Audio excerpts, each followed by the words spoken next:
kalau misalnya sampai 28 lewat, mungkin dari 50 sekian instansi misalnya, itu baru ada taruhnya gitu ya. Kira-kira gimana nih Pak Deputi nanti?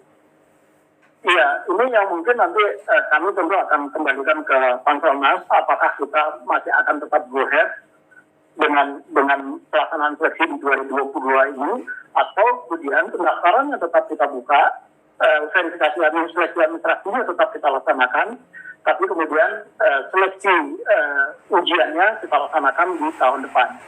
Itu yang paling memungkinkan bisa kita lakukan. Kalau misalnya Bapak Ibu di instansi masih punya kendala pada saat melakukan input formasi, karena memang ini ada hal-hal yang perlu menjadi komitmen kita bersama, termasuk teman-teman di instansi pembina, baik itu Kementerian Dikbud, terutama Nakes dan guru di Kementerian Dikbud yang tadi kami sampaikan. Hari ini kami sedang melakukan simulasi, aplikasinya sudah kita siapkan dengan proses bisnis yang baru yang kemarin pada tanggal 26 disampaikan oleh teman-teman Dikbud, sudah diselesaikan oleh Dikbud, dan hari ini tadi pagi saya ngecek ke teman-teman di BKN sedang melakukan simulasi uji coba dengan data real, apakah ada potensi orang yang salah kamar atau tidak.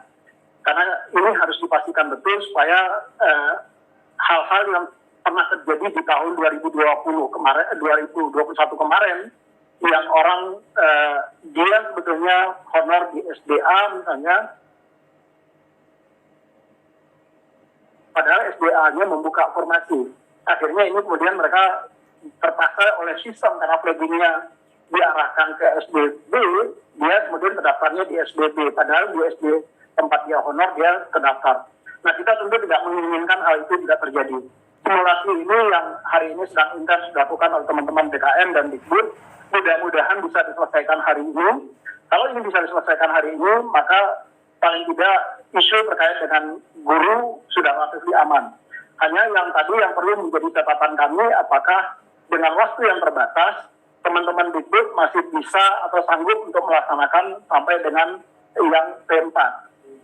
Karena waktunya terlalu pendek. Kalau misalnya satu prioritas itu kemudian bisa dilakukan sampai dengan butuh waktu 4 atau 5 hari, maka tentu teman-teman Dikbud akan berhitung apakah ini memungkinkan untuk kita lakukan atau tidak.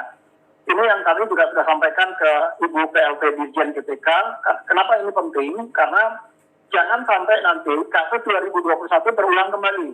Waktu 2021 kita mengatakan akan ada 3 skenario atau 3 tahapan seleksi, yaitu ada tahap 1, tahap 2, tahap 3. Tetapi karena keterbatasan waktu, kemudian tahap 3 tidak bisa kita laksanakan. Nah, ini tentu akan merugikan teman-teman guru yang kebetulan mendaftar di tahap 3. Nah, yang tahap 4 ini atau P4 ini juga diharapkan tidak terjadi demikian. Ini yang perlu kita antisipasi secara bersama-sama, supaya teman-teman ini kemudian bisa apakah P2 dan P3 kita gabung misalnya, sehingga P4 menjadi P3 dengan keterbatasan waktu yang tadi.